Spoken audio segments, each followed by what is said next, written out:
right there in that old curiosity shop.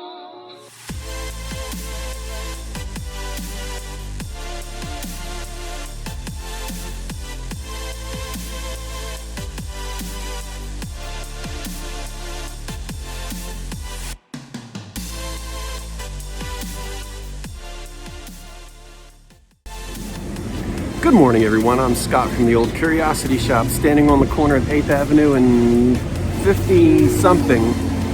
Anyway, I'm headed north. I'm walking up to 63rd and hook a right, go down to Lexington. And I'm going to meet Patrick, the Trusty Huckster, for lunch at a place that looks like it serves their lunch on antique china. Well, I guess I'll be turning the plates upside down. And then from there, we're headed to the Park Avenue Armory for the Antiques Show, which I have not been to since way before the pandemic. So the snow, it's supposed to flurry all day today, but it's let up quite a bit. It's very cold, but at least I don't have harsh blowing snow in my face. Okay, I'll film as much as I can. Thanks for joining me. Now what? Well, I lied. It didn't quite stop snowing yet, but this is what 5th Avenue looks like. Ooh, ooh. What am I oohing about? You'll find out in a minute. Ooh. Oh, drat. I don't think my debit card would support me shopping at Bergdorf Goodman. Well, I can always look in the windows, can't I? Oh, well. Okay, lunch. Well, having lived in Philadelphia for years and years and years, as you know, walking is no big deal. I've just walked from the New Yorker at 34th and 8th Avenue. I'm currently at Park Avenue and 59th Street. Gonna walk up to Lexington, turn left, and then join Patrick for lunch at 64th Street. And then it's off to the Antiques Show. Oh dear. Glad I have my galoshes on. Does anybody else still wear galoshes? Oh. All right, Patrick, hold tight. I'm gonna be a few minutes late. I've got to show you the Art Deco Bloomingdale's. Now, I'm never up, well, I shouldn't say never. I'm not as close as I'd like to be. Look at the metal fretwork over the doors, all in chrome. I wish you could see the detail of the tiles. Of course, you can see how Art Deco the signage is. It's very handsome, painted black. Boy, oh boy, that is nice. Maybe we'll pop in later. Okay, lunch awaits.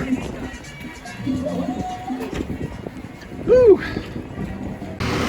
Well, I think I beat him here. That's it, Alice's Teacup. In case you're wondering, the corner of 64th and Lexington. He could be in there. Let's go see. Is it possible? The Trusty Huckster on the streets of New York. What are you doing What here, a coincidence. Mr. Curiosity Shop? Oh, I've been recognized. How wonderful. Oh, wait a minute. You're not even in the... They've set out the sirens for us. The welcome wagon is here. Shall we go eat? Let's eat. Let's. I'll not have us in here, but I know the folks would like to know, and now I don't remember what I ordered, but it's some type of a little sandwich thing here with delicious cheese, which is in French, and I can't pronounce it. And here's the tea. And of course, don't look at these reproduction salt and pepper shakers. They gave Patrick the Franciscan. I got the good stuff. He got the good California back stamp, and you have a hot chocolate and some tea infused hot chocolate, which I encourage. I endorse wholeheartedly. And a delicious looking whatever it is. And so let's eat. Let's eat. Hip hip.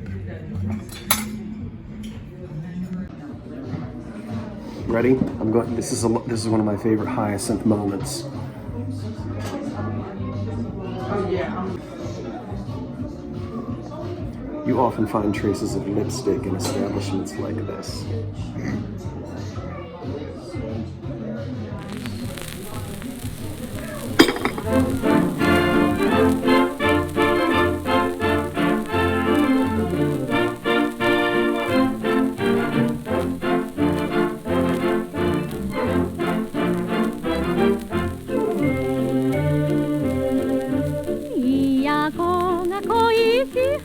行きましょう帰りたいわあなたに Well, of course, I wasn't going to do any filming in the actual antique show, but this is the interior of the armory. I thought you might like to see some of the beautiful woodwork and architecture and light fixtures and portraits of military folk. I'm trying to be very cognizant as to not film the people, so that's the reason for the angle of the camera. Let's see who this is. This is Captain somebody. Captain Crunch? Captain Francis Landon. 1895 to 1902. Gosh, he didn't last long. Killed in battle, I suppose. Let me back up. It really is a beautiful building. And we just finished going through the entire antiques show, which was wonderful. And let me see that room over there just a little tiny bit. I don't know if I'm allowed to actually... the antiques show was in another part of the building. We're just sort of wandering around looking at the interior, which is absolutely beautiful, as you can see. And of course, there's a vacuum cleaner. What is it with me and vacuum cleaners? Every time I go to the Goodwill and start filming, they whip out the vacuum cleaner. It's beautiful.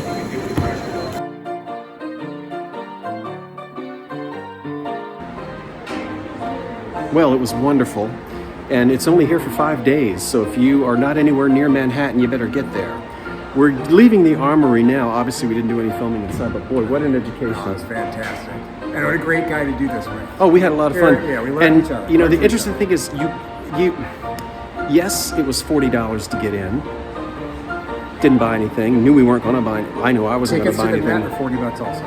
But you treat this like almost like a graduate course. And you got to touch things. And how friendly the people were. All you had to do was say, "Oh, will you tell me about this? Is this South Jersey glass?" They won't let you go. We learned so much. We learned about the tremolo cup, right? Or I'm saying it wrong.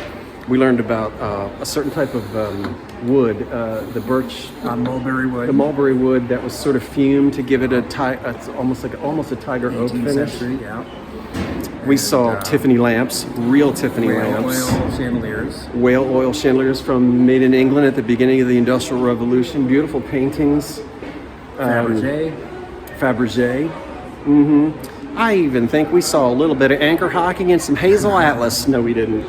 But it's an education just to come and walk around and spend time and learn, and it was a lot of fun. So Can't do it this year. Come plan it for the you future. got to come sometime. It's a great type of show. And it's just great to see the armory. I wish I could show you more of this building, but it's time for us to hit the pike. So shall we hit the pike? Let's head out. So long for now.